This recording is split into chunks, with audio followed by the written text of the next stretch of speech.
welcome back. Hope everybody enjoyed their summer. This is, I guess, the kickoff to the 2015 fall portion of this season. As we get into it, we talk about the season began a long time ago, but really the excitement right now is we're 27 days away from putting the ball on the tee and kicking off the 2015 season. And with today being reporting date, it's finally here, a day we've long waited for as coaches, as players, as fans, administrators, everybody. This is kind of the start of it all. So I know there's a lot of excitement and a lot of energy with this camp, with it being 27 days away. The summer, just kind of going backwards, I got to compliment Kurt Hester and his staff on the unbelievable job they've done with this football team really over the last probably about 4 months since we left spring practice. Because when we left spring practice, the coaches went on the road, then we were on the camp circuit, and I try and get everybody out of here for a little vacation. And what Kurt Hester and his staff has done with this team, when you look at the numbers, the weight, the strength gains that some of these guys are making right now, it's really exciting. We've said that in order really to judge this season, the key is not going to be the 22 starters. The key are going to be the 22 backups. And when you look at the strides that guys have made, maybe that people haven't heard a lot of at this point, but are going to know a whole lot more of at the end of this season, I think Kurt and his staff have done an incredible job. And I'd also like to compliment the players. When you look at this heat and the work that they've put into it, where everybody else is kind of on vacation at the beach and everything else, they're out here running, lifting, doing their own pass scale, throwing the ball. They've made an unbelievable commitment, and it really shows with what some of these guys have done. They have worked hard on the field. They've worked hard changing their bodies. We had a great spring academically. We had a really good summer academically with a lot of guys really making some strides, not just quote, quote, to get eligible, but making strides towards graduation. I know this summer we just had Andy McElinden and Jens Danielson just graduated, which congratulations to both of them. And I know there's a couple more that kind of took another step in that direction and getting closer to it this summer. The schedule, kind of what we're going to do from here. We had reporting day is today. We've got team meeting, we've got a team photo, we've got administrative meetings, a lot of housekeeping things that we got to take care of today. And then tomorrow we'll really kick it off. Tomorrow is our first day. We will have our conditioning test at 6 o'clock in the morning. And then originally when we put this schedule together, we were going to practice at 3:30 in the afternoon. But obviously when I looked at the weather channel with the heat index at about 115 degrees, I don't think we're going to be moving practice around a lot. So as I told the players, it's going to be kind of keep your knees bent and stay flexible because things are going to change. We'll probably have to go a little bit more at night. We'll kind of split that up on the grass and then maybe bring the second part when the sun goes down into the stadium where we get better film and lighting down here on the field. So we're going to have to be moving it around a little bit, but we've got 4 two-a-days scheduled during this camp. We've got 4 two-a-days, and then obviously the number of one-a-days will be going the next 5 days. Monday and Tuesday will be in shorts. Wednesday and Thursday will be in shells. Friday will be our first official day in full pads, and Saturday will be our first two-a-day. We will have 2 scrimmages. We will have a scrimmage. We will have one August 22nd on Saturday, then one Friday, August 28th will be our 2 full scrimmages that will be devoted to just scrimmages. There will be a number of other controlled scrimmages that we'll have throughout practice, but those days will be dedicated to pretty much just scrimmage only. For the next 3 weeks, we've got really 4 main goals of what we have to try and get done. One, we've got to get this depth chart settled. We came out of spring practice and we use a depth chart that's got holes in it where there's openings. And we've got some solidified starters when you look at guys like Kentrell Bryce and Xavier Woods and Kenneth Dixon and Trent Taylor and some guys that have really solidified those positions. But as I said, I think the key to this season is going to be who's number 2. Because these guys that are number 2 are going to be one snap away from being our starter. And so I think it's really going to be critical for this camp that we develop our depth chart. I think that's one of the main goals and objectives we have is to develop depth on this football team as we get into this camp. And that means depth is going to come in the shapes of maybe freshmen that redshirted last year, maybe a true freshman that comes in here who's ready to play. And there's some other guys that have worked their way that are getting better and better and starting to work their way closer and closer to a starting role for us. So that's going to be first and foremost is establishing the depth chart.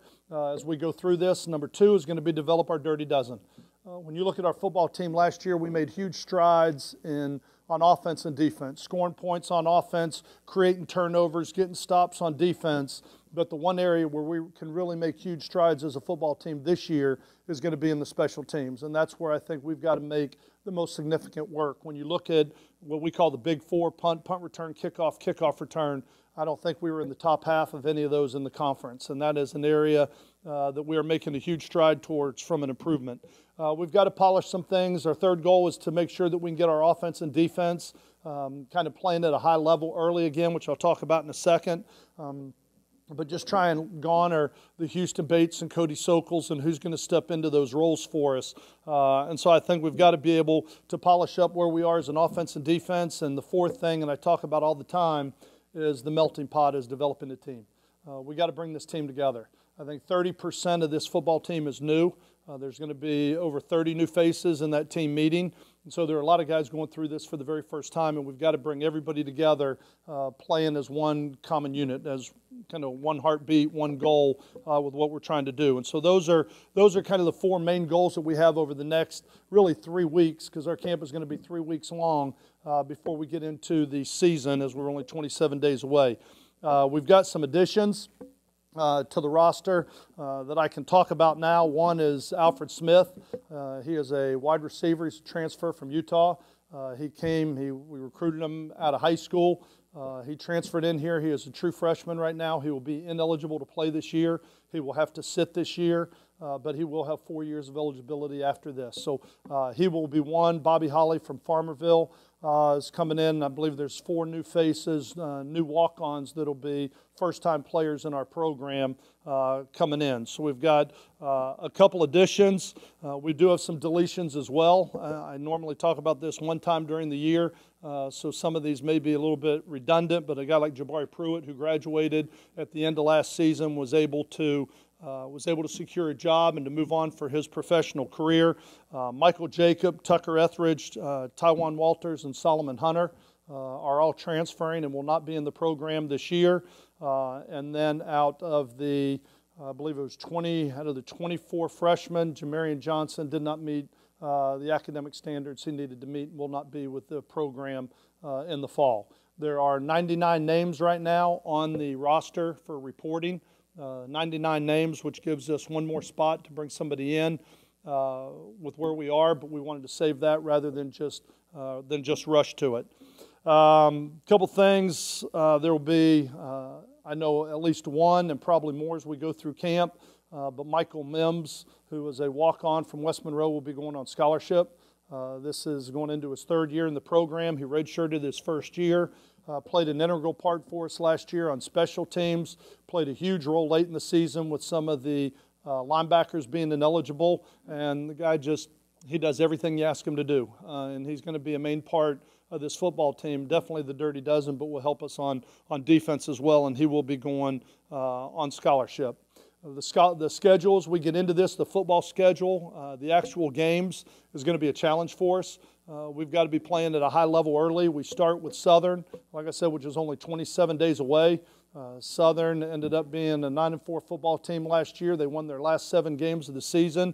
Will be a great challenge for us, and we're certainly not in a position right now with a new football team and a couple new starters to overlook anybody. And so we're going to have to be playing well there, and then we are going to be tested on a 4-day week, playing on Thursday night at Western Kentucky, who is a team that's picked by many to win Conference USA this year, picked to win the West and picked to win Conference USA. So that will be a challenge for us as a conference game. And then we get to go to Kansas State, who was 7-2 in the Big 12 last year. They only lost to TCU and Baylor in conference. I know Bill Snyder does a great job with that program and with that team, and that'll be a heck of a challenge for us going on the road for Game 2 and Game 3. And then we come back and play our second conference game in our first 4 games, which is not really common. You'd like to play your 4 non-conference games to get ready for your conference games, but with the way the schedule plays out, we'll play 2 of our first 4 are going to be conference games. And with a couple of the new faces and trying to build the depth of this football team, that will be our biggest challenge, is really trying to get this team ready to play and find our identity early as we get into camp and make sure that we're we're rolling at a high level when we start the season. Practices will be open for the first 5 days. For the first 5 days, practices will be open. I would suggest you find the practice time before you come because they're going to constantly be changing. Like I said, we were supposed to go at 3:30 tomorrow, and now we're going to go at 7 o'clock with the, I think it was called excessive heat warning, which is out by the Weather Channel. So from 1 to 7. So we're going to try and avoid that. Hopefully a storm's supposed to come through here Tuesday and cool it off a little bit so we can get back onto a normal schedule, but we'll play that by ear as we go through it. After that, we'll have some practices open. I'm not trying to keep anybody out. At the same point in time, I think it's important to our team that we're able to start to get into our game plans and some of the things that we're trying to do to get this football team ready to play the season. So what questions could I ask? What questions could I answer for anybody? I've asked enough.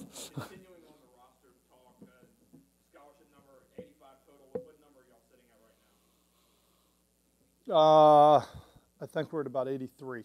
I think. Which is better than where you were when you got here. Oh, yeah. When we got here, we were at 78.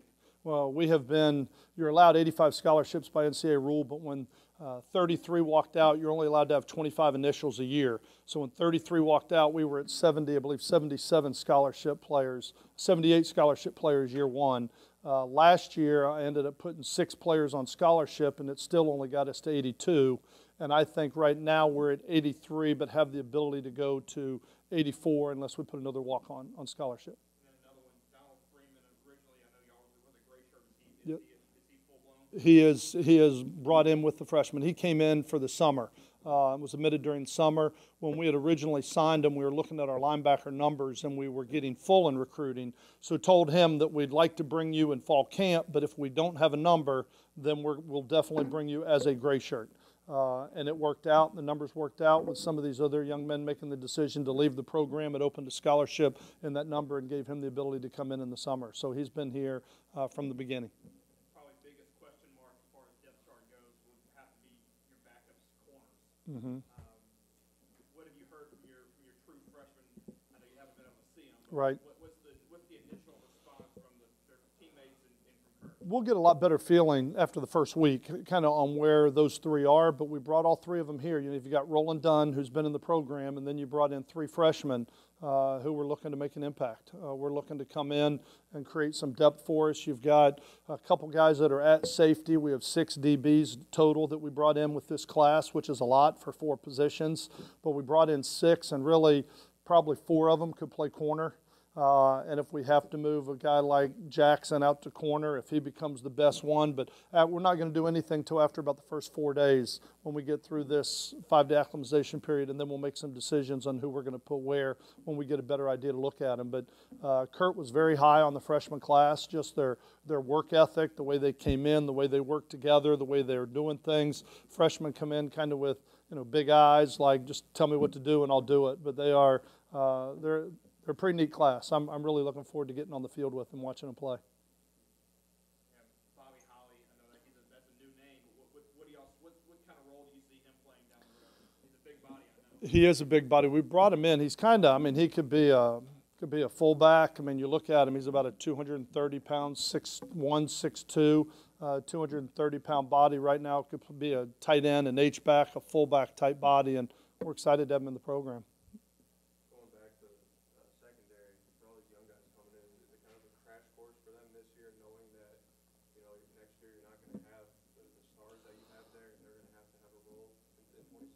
Well, the crash course becomes they're one play away from starting. You could go out there at some point in time during camp and have an ankle, and one of those guys is walking out on that field at Southern as your starting corner. That's why I said depth is so important. I think when you're trying to evaluate, to me, a football team is everybody's trying to pick, who's going to win conferences, and everybody goes through the projections. I think it goes a lot deeper than just, as I said, those starting 22, because I've never had a year yet where I've had 22 starters make it through the season.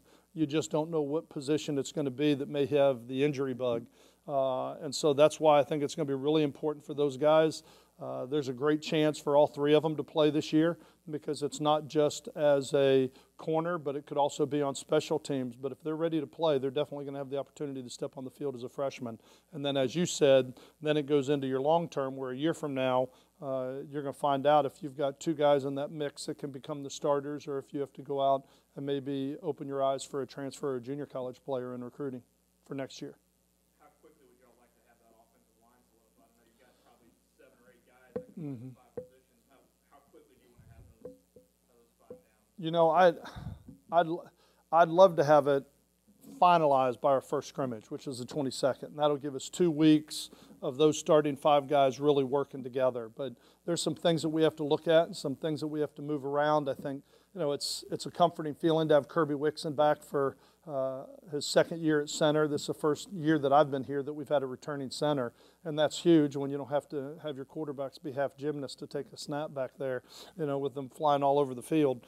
So I think that creates some stability right there in the middle. And then you've got some guys that have played. Darryl Brown, Jens Danielson. You know, you got some guys that have been there. Josh Robinson played tackle at the end of the year, has also played some guard for us if he has to come inside. Guys like David Mahaffey have had a great summer, done some really good things. Shane Carpenter looks great. I'm really excited to see the progress that he's made from the spring until now, just really absorbing what we're trying to do as an offense, because when you look at it physically, he definitely has the talent.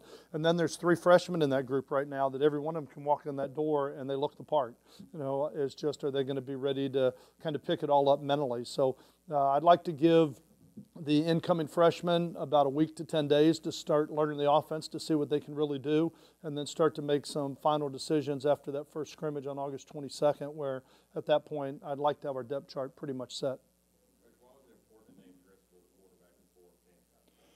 Well, coming out of spring, when you look at the numbers, when you looked at the numbers, and I've said this from the beginning, I love what Ryan Higgins has done. I love the progress that he's made. I think he's developed. I think he's getting to the point. We got a heck of a battle, you know, going on. But coming out of spring ball, when you looked at the numbers with interceptions, protecting the ball, and all the things included, I thought through the 15 days of body of work, I thought that he deserved that opportunity. He came here, he competed for it. I think he really impressed me in trying to develop that leadership at that position. But I will say this too. I feel like quarterback may be one of the deeper positions we have on this team, not only when you look first to second, because I feel like really we've got 2 quarterbacks that we could go play with. But when I look at the 3 freshmen, when I look at the talent of a Price Wilson and just the way Jamar Smith handles himself, I'm really excited to see what he can do running this offense. And Alex Woodall has been here for a year and a half, and I haven't seen him throw a football yet as a quarterback. So, I mean, I know he's big and athletic, but I'm really excited to see that, because you look at it, we could have a couple guys there that have some depth. But that's why I felt like it was important. I felt like he had earned it, and I felt like it was important as a transfer coming in to make that, to go ahead and make that determination and then go in knowing exactly what we're handling. And I cannot tell you how proud I am of Ryan Higgins and the way he's handled the situation and the way he's handled himself in putting this team first, because he could moan, groan, complain and say, I'm leaving. But instead he's like, what do I got to do? I got to get better then. He knows he's going to get his opportunity, and I promise you when he gets it, he's going to make the most of it. Give me my second walk-on question. I'll set a record, but Dolan Dunnigan, he's got a legacy here with his dad, Matt. He does. He's a heck of a quarterback. Whenever you met Dolan, did you immediately know who his dad was? I was told. I mean, I was told who his dad was. But, I mean, he's a great-looking young man. I mean, I'm really excited to get him in the program, and I'm excited that he wants to be part of it. And as a upperclassman, it's kind of like what we went through a year ago, bringing a baseball player in at the end at the quarterback. But we have a need for tight ends. We have a big need for tight ends, and when you look at his body size and athleticism and what he can do, I think he's a guy that right now we don't know a lot about, but I'm excited to have him in camp because he could be one of those guys that could climb up the ladder in a hurry, and you could start to hear a lot more about him. He comes in here with 1 year to play. He's excited about it. He's determined. And so I think he's going to come in here kind of on a mission. So I'm excited to see what he can do, but a great young man. He's a lone Canadian? I feel pretty comfortable going out on that limb and saying yes. Yes. You touched on the schedule, but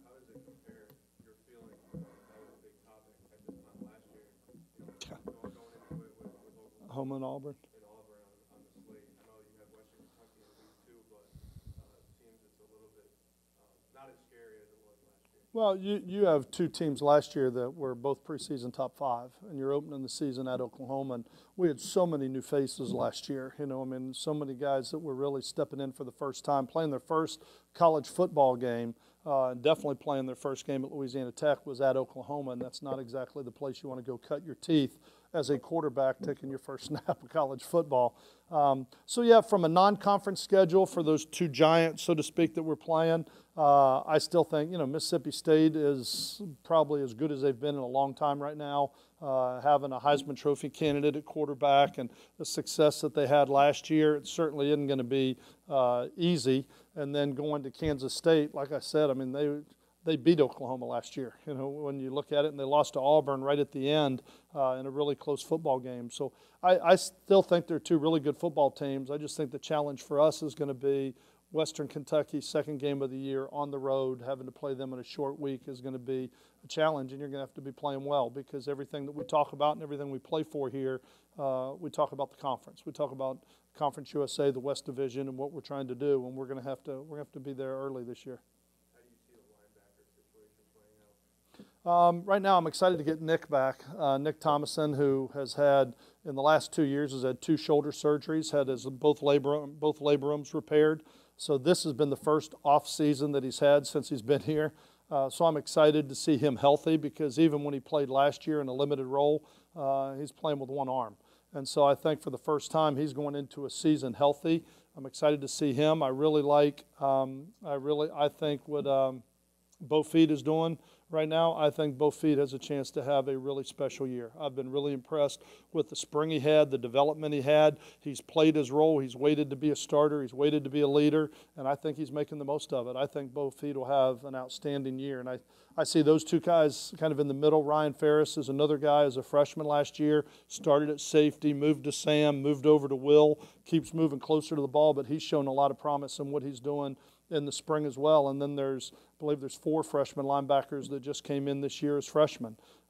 You've got Michael Mims, you've got C.J. Cleveland, who's been injured and missed most of spring. So I'm excited to see kind of how all those pieces are going to fit into the 2 deep as we get into all the scrimmages. Running back's got to be one of your other receiver positions. I mean, Kenneth Dixon goes without saying. Yes, yes. I don't see Tylen Walton. Is that a omission, or is he going? Oh, no, he was one of the ones that I thought I mentioned him. He was. You may have. Okay, he was one of the ones that's not going to be back. But when you look at, you know, I look at Blake Martin right now, that I think Blake Martin is a talent. And I think, I mean, you sit there and look at what Jared Kraft has done as a true freshman last year coming into the program, the role that he took on when Kenneth would get nicked or going into a game late. I thought he keeps getting better and better. And he's one of those guys, he's not flashy in everything. He is just really solid in everything he does. And I would say the same is true with Blake. And if we had to start with any one of those 3, I would feel like we had a very talented running back. And then you got guys like Marlon Seats and Ricky Jones that kind of play that one-back, fullback, tailback role for us that could fill a role if we needed him to. And the other guy back there that really makes me feel comfortable is a guy named Boston Scott. Boston, when he came out here as a true freshman, was like, wow. I mean, as a walk-on, we said then, that young man, he's going to earn a scholarship here. He's got some talent. And then he got injured and missed a year. And now he's just now starting to get back again. And I know he's battling away, and he's battling in there. And 2 seniors a year from now, those 2 seniors are going to walk out, and I think Boston will be in that mix. But I really like the top 3 that we have right now. All that being said, is it nice to have a guy like Jacquees Dancy come in who's so talented, and you've got the opportunity to possibly redshirt? Well, either redshirt or play more 2-backs. I mean, predicated when he gets in here. And that's part of what we do, how multiple we are as an offense, is having the ability not only to get maybe I-backs with a fullback, tailback, but to have the ability to put 2 backs in the backfield at the same time. And we started doing it a little bit more later in the season, probably starting at about UAB on. We use Carlos Henderson in the backfield a little bit. We use Blake Martin. We use Jared Kraft, kind of with the zone reads and the options coming off of it and some of that stuff. And also something we didn't do a lot of just because of the depth, but you're feeling more and more comfortable with it, is running a little bit more split back and being able to do some different things, highlighting the number of running backs we have. But I think you've got to look at it and say, is your second running back better than your 4th receiver? And if your second running back's better than your fourth receiver, you need to be a little bit more in two backs. And if Jaquise Dancy comes in and can give us that fifth tailback to give us enough depth to really get into a little bit more of a two-back offense, then it's something you're going to see a little bit more of. And then last year, Cody wasn't exactly a speed demon. No. But now you have Jeff Driscoll, who's a big body and could be considered a speed demon. Jeff runs well. Jeff runs well, and I mean that's not a secret. You can put on the last 3 years of Florida and watching him running around, and he is athletic and he's big and he's fast. He can run. He runs very well, and he adds a added dimension to our offense we didn't have a year ago. Now, I will say this: Cody Sokol could sit in the pocket, but he knew where everybody was and he could get rid of it in a hurry. And he avoided sacks. I think we were one of the top teams in the conference in giving up sacks, and a large part of that was not Cody's mobility, but his ability to get rid of the ball and find open receivers and use his mind. I'm hoping that we have that as well with Jeff, but also have the added dimension of him in the running game. And when you can start talking about these two-back sets with a quarterback that always has the ability to run out the backside, I think can create a lot of problems for defenses.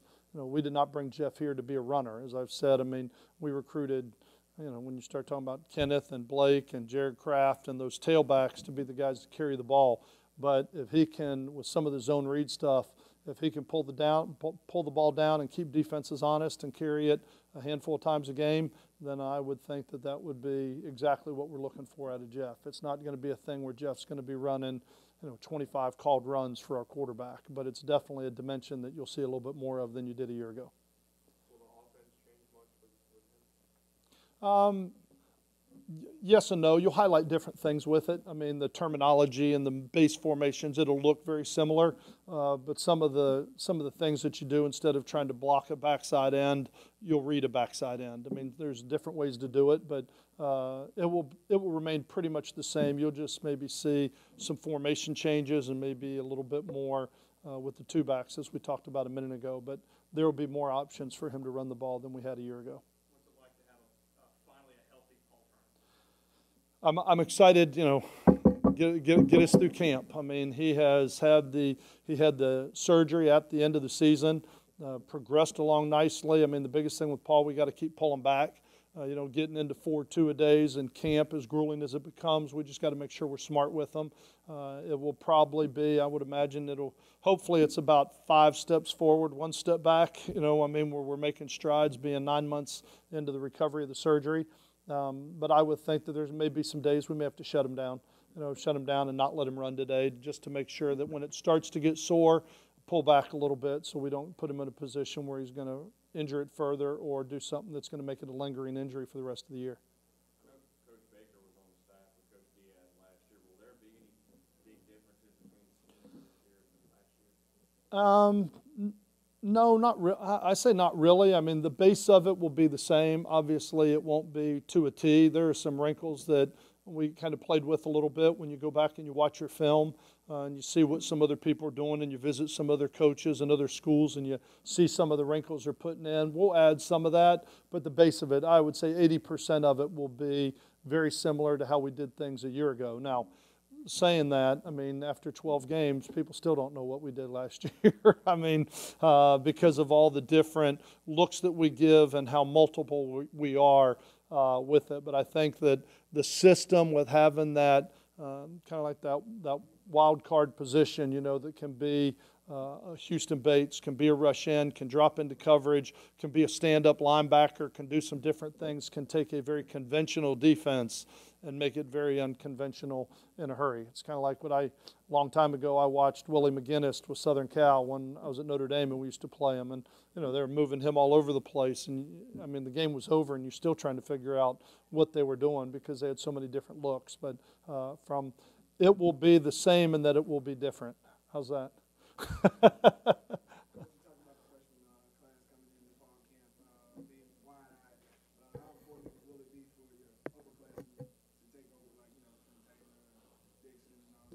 That's part of the process.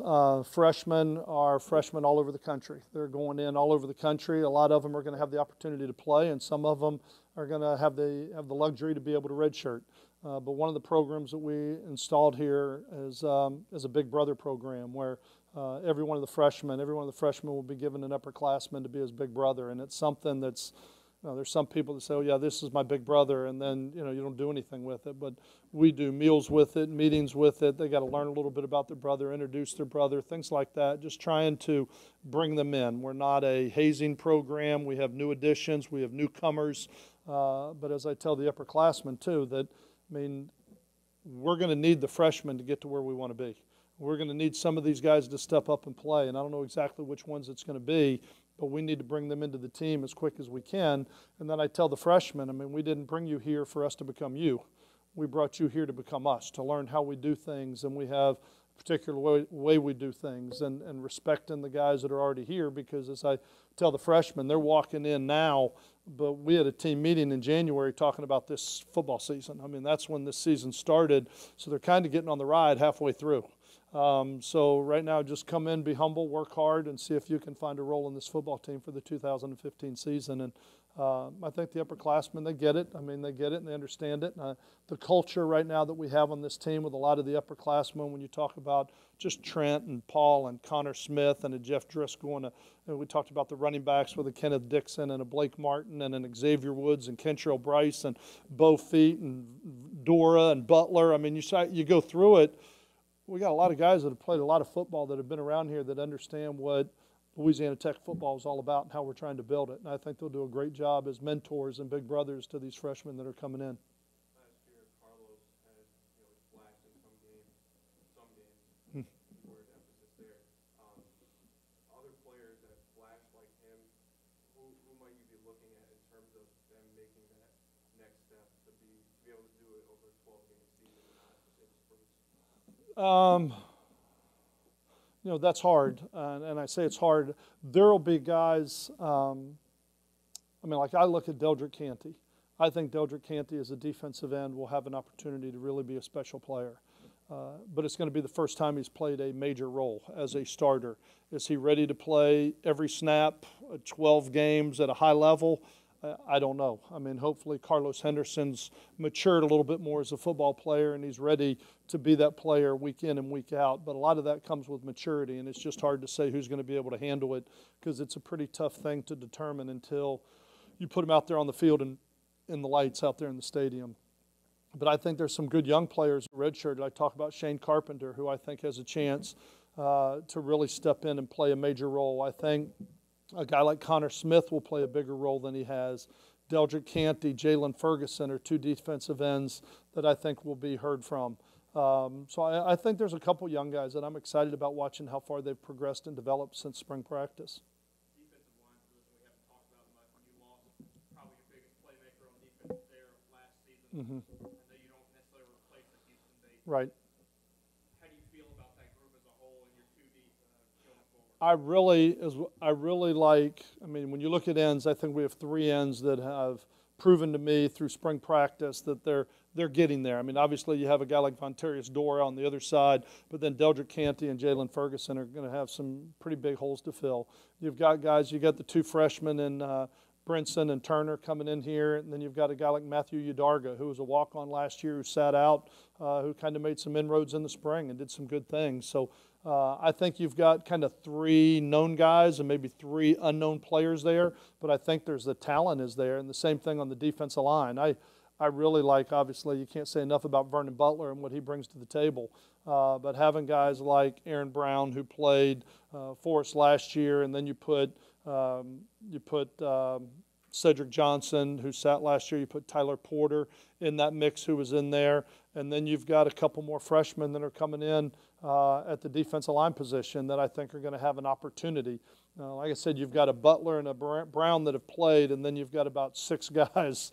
None of them have played in a college game yet. We're just going to have to see how that is going to play out. But when you're trying to find two or three and you have six, I feel pretty good that we'll find three out of that group with the talent level that's there. It's just who's going to rise up and be ready to learn the defense and hold a gap and understand, that it's not just running to the ball and making a play. You fit into a system and who can learn the defense. And so I think there's enough bodies there, but the D-line and the depth there is going to be one of the things that are going to be played out over the first 2 weeks. So would it be fair to say that you talked about the number twos are really what this fall is about? Would it be fair to say that maybe the corner is your biggest question Yeah, depth at corner would be the biggest question mark because you have freshmen there. I mean, true freshmen there. But I mean, I also look at, I mean, the defensive ends. You know, how those guys are going to play the defensive line, how those guys are going to, the linebackers, how that's going to. I mean, it's almost like we got 3 linebackers, we got 3 D tackles, we got 3 D ends, we got 3 corners, and then who's going to round out? Because what you'd like to have is every position you want to go into the season with a pair and a spare. Is what we call it. You want to be 2 deep, and you want to have a third D end or a 5th D end that could play either side. You want to have a 5th tackle that could play either side. So out of your top 4 defensive linemen, we're looking for 10 that are going to be on the bus, that are going to be on your travel list. And who is that travel list going to be? And that's the same at corner. You know, you'd like to find 5 corners. You'd like to find 5 safeties, and we're walking in here with 3. You know, I feel really good about, 4 when you got Grogan and you got Cedric Cooper and you got Kentrell Bryce and Xavier Woods. Who's going to be that 5th? And those are going to be the questions that are going to be answered. And there will be a lot of questions to be answered on the depth come out August 22nd when we have that first scrimmage.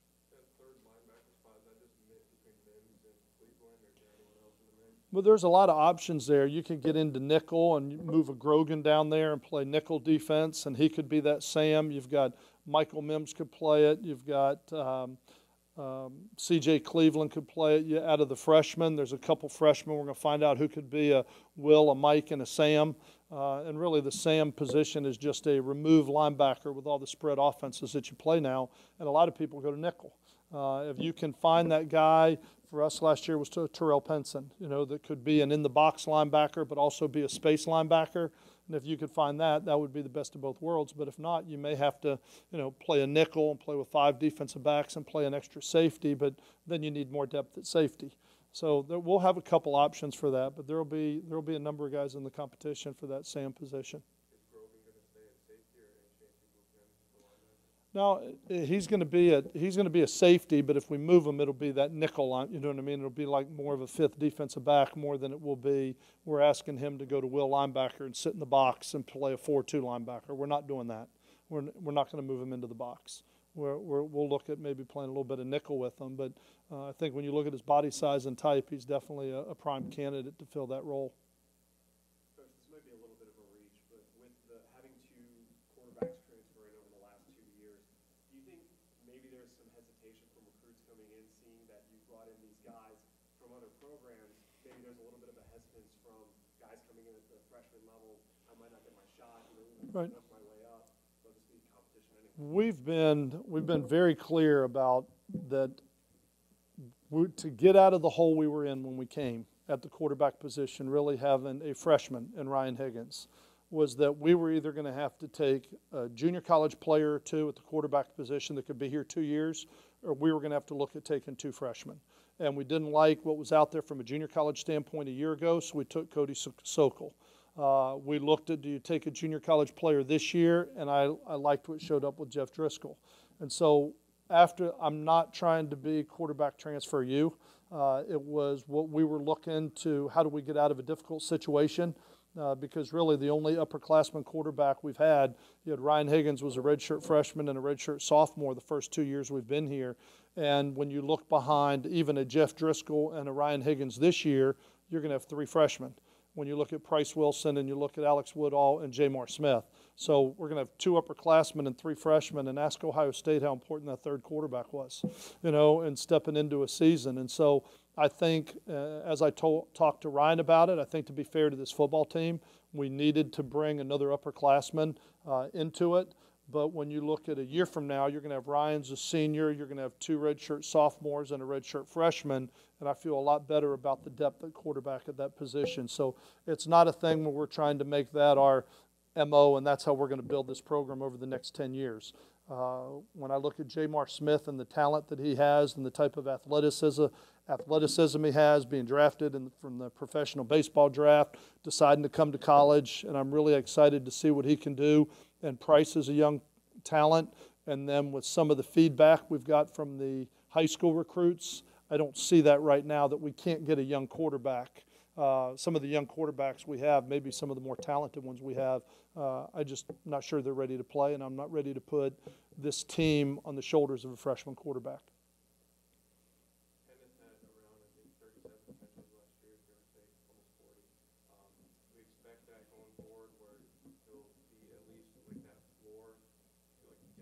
Yes. him in the passing game, or do you want to involve him more than you did so last year? I'd like to see it go up a little bit. I'd like to see him catch a few more. I'd like to see him have somewhere between 40 and 50 catches as a running back out of the backfield. I think he's one of your best athletes, and when any way you can get him the ball in open space is a good coaching move. That's when people say he's a good coach. Look, he threw it to that guy, and he ran 80 yards. So I would like to see us get him the ball more in open field. How important is it whenever y'all recruiting running backs for them to be able to catch? Well, it's certainly an advantage. I mean, it's certainly because it gives them a whole nother dimension. I said Chris Johnson, when we had Chris, he was our second leading receiver 3 years in a row, I believe it was. And we utilized him quite a bit. But I think it's all predicated on your offensive line. If you can get him the ball and get him into the open space, being able to hand it to him, our completion percentage is higher on handoffs than it is throwing.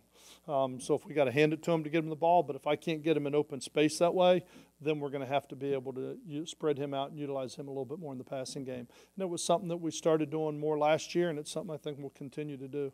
I'd like to see him more involved in the passing game. I will. I will.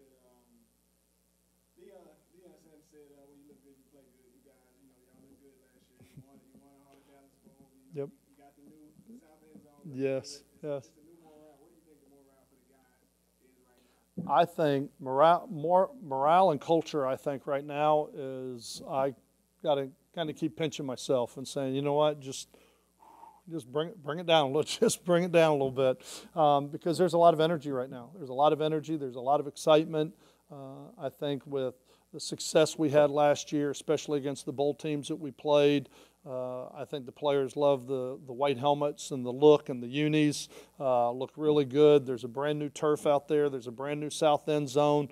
I think what they're doing to their bodies and the way they're changing the body and the difference that Kurt Hester's making in them, I think they feel like they're getting better. They're in the same offense and the same defense for 2 years in a row, which is the first time any of them have done that. I mean, there's just a lot of things right now that are helping build that morale and that culture, and it's creating a lot of excitement and a lot of enthusiasm. And right now, with some of the name players that are returning that play a key role for us, we're getting a lot of attention. When you look at the number of players that are receiving national watch list recognition, when you look at the Kenneth Dixon on Doak Walker, and you look at, you've got Xavier Woods, there was a Darius Barnes, Vernon Butler.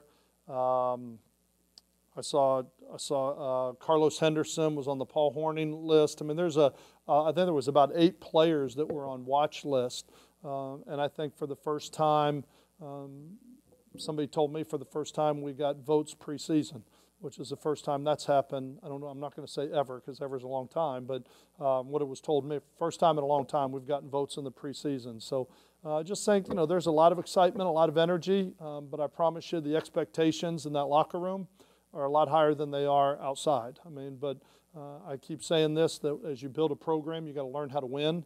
And when you're hungry and you're fighting from the bottom and you're the underdog, it's easy to have desire and pride and fight. But the key to this season to me is going to be how mature are we and how do we handle winning. Because once you learn how to win, you got to learn how to handle winning. You got to learn how to be the favorite. You got to learn how to carry that swag with you, not just because you're the underdog, but even when you're the favorite as well. And we'll learn a lot about this football team, but it's definitely going to be a different season than we had a year ago, where I would imagine, I don't know what those numbers are, but I would imagine that we went into the season into a game as underdogs more than we went in as favorites, or as my daughter calls it, we were underdogs more than we were overdogs. Going into our games last year. I think this year we'll probably be favored in a few more games, and it's going to be interesting to see how we handle it when you get the bullseye on your chest.